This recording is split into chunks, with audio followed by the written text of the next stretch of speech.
तो ऊंचे ऊंचे महलों से शहरों को आबाद करने वाले मजदूर अब उन्हीं शहरों में बेगाने हो गए। रोजी रोटी छीनने के बाद गांव लौट रहे मजदूर फुटपाथ पर ही कुचले जा रहे हैं।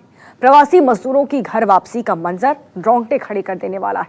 सरकार की घोषणाएं भी इस तस्वीर को बदल नहीं पा रही। इस रिपोर्ट को देखिए।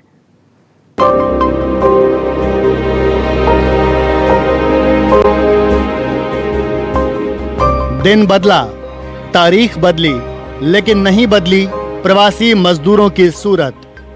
कल भी पैदल चल रहे थे, आज भी पैदल हैं। कोई यूपी जा रहा है, किसी को बिहार जाना है। साधन किसी के पास नहीं, लेकिन हर हाल में गांव जाना है, क्योंकि जिस शहर ने काम के लिए बुलाया था उस शहर ने इनसे किनारा कर लिया है। पहले रोजगार छीना और फिर ठिकाना भी खाली करा लिया। हालांकि केंद्र से राज्य तक सरकारी प्रवक्ता मजदूरों से हमदर्दी दिखा रहे हैं, कह रहे हैं मजदूरों को हर हाल में घर भेजा जाएगा। रेलवे ने मजदूरों के लिए स्पेशल ट्रेन चला दी तो सड़कों पर इनके लिए बसें भी दौड़ने लगीं। लेकिन मजदूरों की गिनती में शायद कोई गलती रह गई और मजदूरों के सामने बस और ट्रेन ऊंट के मुंह में जीरे जैसे हो गए।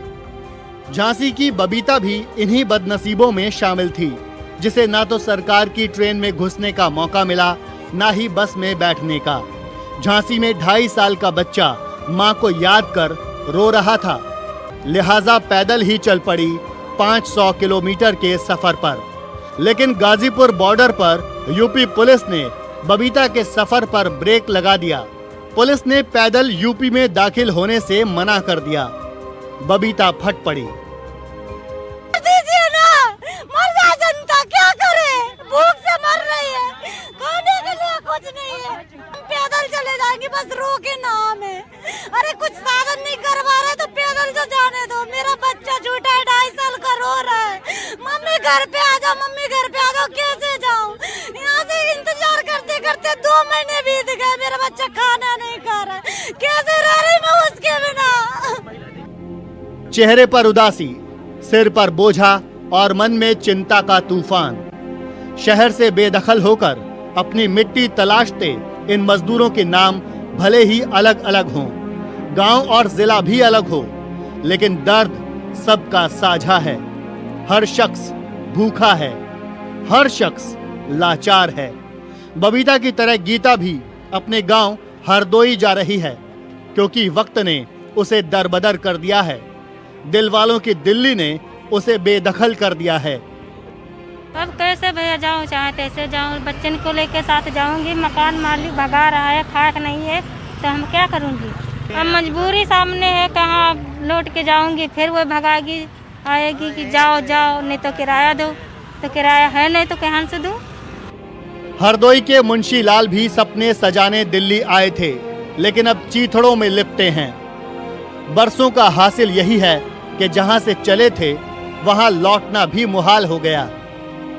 आएंगे सर, मजबूरी है, क्या करूं? मालिक भी भगा रहा है और वहाँ भी बहुत दिक्कत हो रही है। वो बोला किराया लाओ, किराया है नहीं हमारे पास, तो बोलता है कि भाग जाओ यहाँ से, हमारा पानी भी बचेगा, बिजली का बिल बचेगा। तो मैं क्या करूं? समस्या है, भागना पड़ेगा। अब इस मासूम को देखिए, सड़कों पर चल रही गाड़ियां इसे चिढ़ा रही हैं, क्योंकि ये बच्चा चाहकर भी इसे छू नहीं सकता। इसे अपने पिता की हैसियत मालूम है, लिहाजा इरादे को पक्का कर लिया है। गाड़ी मिले ना मिले उसे तो जाना ही है। पापा क्या कहते हैं आपके घर जाने के लिए? कुछ नहीं कहते हैं, पैदल चलो। कहते हैं पैदल चलो। क्यों कहते हैं ऐसा? वो पैदल चलो, पता नहीं, दिक्कत है, पता नहीं, दिक्कत हो रही है, खाना पीना नहीं मिला। पुलिस का कहना है कि वो प्रवासी मजदूरों को घर जाने से नहीं रोक रही, बल्कि उन्हें पैदल जाने से रोक रही है। लेकिन जब सवाल आया कि आखिर सरकार ने इनके लिए कौन सी गाड़ी दी है, तो जवाब मिला कोई नहीं। मानवता के नाते गरीब लोग हैं ये, तो वो अपने अपने घरों को पलायन कर रहे हैं। तो सोचा जा रहा है कि इनकी व्यवस्था हम लोग जो अधिक से अधिक कर सकें, इनको इनके घरों तक पहुंचाने के लिए वो प्राइवेट वाहन कुछ आ रहे हैं, उनसे कराया जा रहा है। इसके अलावा कुछ नहीं। हालांकि पुलिस के जवान ने अपनी तरफ से कोशिशें कम नहीं की। सड़क पर जो भी ट्रक खाली दिखा उसे रोक लिया और मजदूरों को उस पर सवार होने का इशारा कर दिया। पता नहीं ये ट्रक इन्हें कहां छोड़ेंगे, लेकिन लोग इन पर चढ़ने के लिए ऐसे फांदने लगे मानो अगर ये छूट गया तो जिंदगी छूट गई।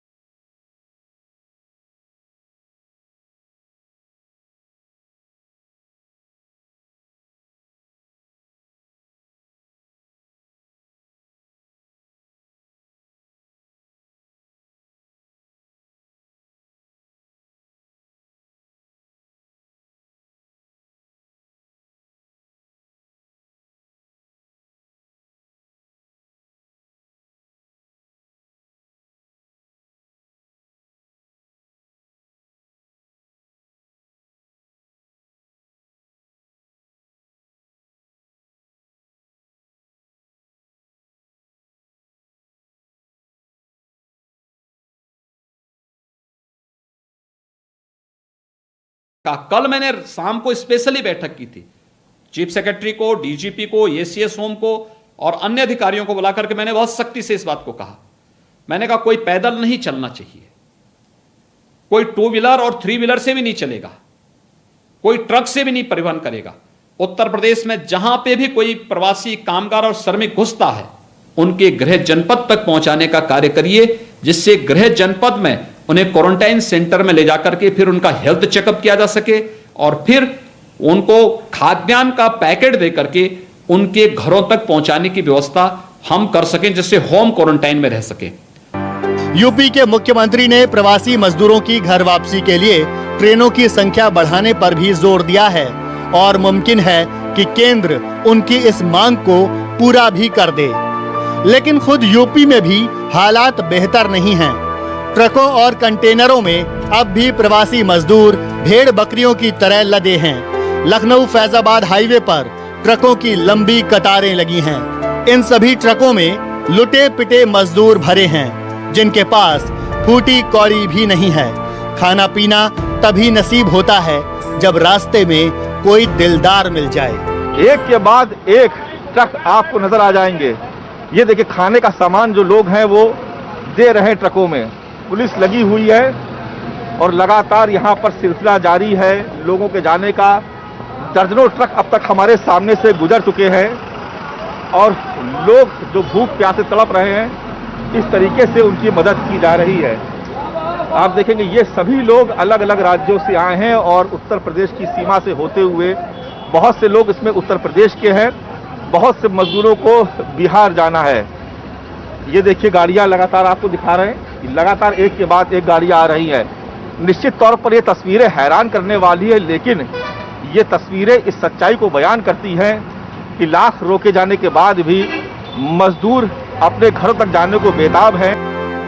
दिल्ली से कूच कर चुके मजदूरों की मजबूरी तो हर किसी ने देख ली, लेकिन लाखों ऐसे भी हैं जो अब भी ट्रेनों से घर पहुंचने के लिए जद्दोजहद कर रहे हैं। जैसे ही किसी ट्रेन का पता चलता है स्टेशन की तरफ दौड़ पड़ते हैं, लेकिन ट्रेन में घुसने से पहले फिर से कतार में लगना पड़ता है।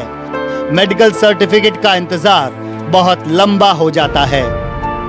प्रवासी मजदूरों की मुश्किलें कम होने का नाम नहीं ले रही। सरकार ने जो श्रमिक स्पेशल ट्रेन चलाई हुई है, ये जो मेरे पीछे कतार देख रहे हैं उन्हीं लोगों की है जो इन श्रमिक स्पेशल ट्रेनों में यहाँ से जाएंगे।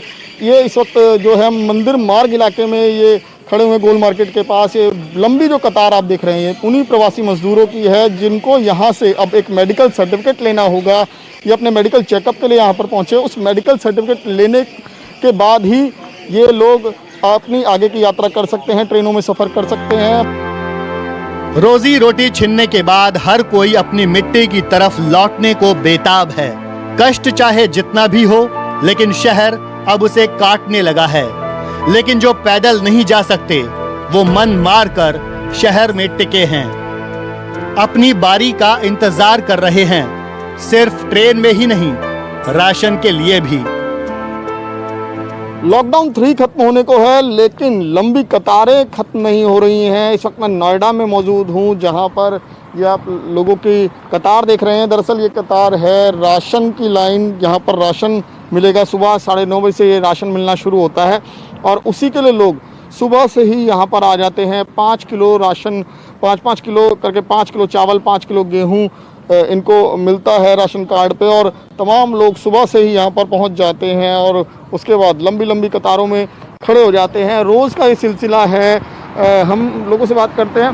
कितने बजे आए हैं आप यहाँ पर? सर जी 6 बजे के लगभग आए हैं। अच्छा, तो ये जो कतार है आज बाहर इतनी लंबी कतार कैसे लगी? गेट से अंदर नहीं लगने दे रहा, गेट से बाहर लगा रहे हैं। कोरोना वायरस का कहर पूरी दुनिया झेल रही है। लॉकडाउन से हुई मुसीबत भी हर किसी को झेलनी है, लेकिन कोरोना काल में जो मार प्रवासी मजदूरों पर पड़ी है उसकी कल्पना से ही रोंगटे खड़े हो जाते हैं। लखनऊ से मानव श्रीवास्तव और दिल्ली से विमल कौशिक के साथ ब्यूरो रिपोर्ट, न्यूज़ 24।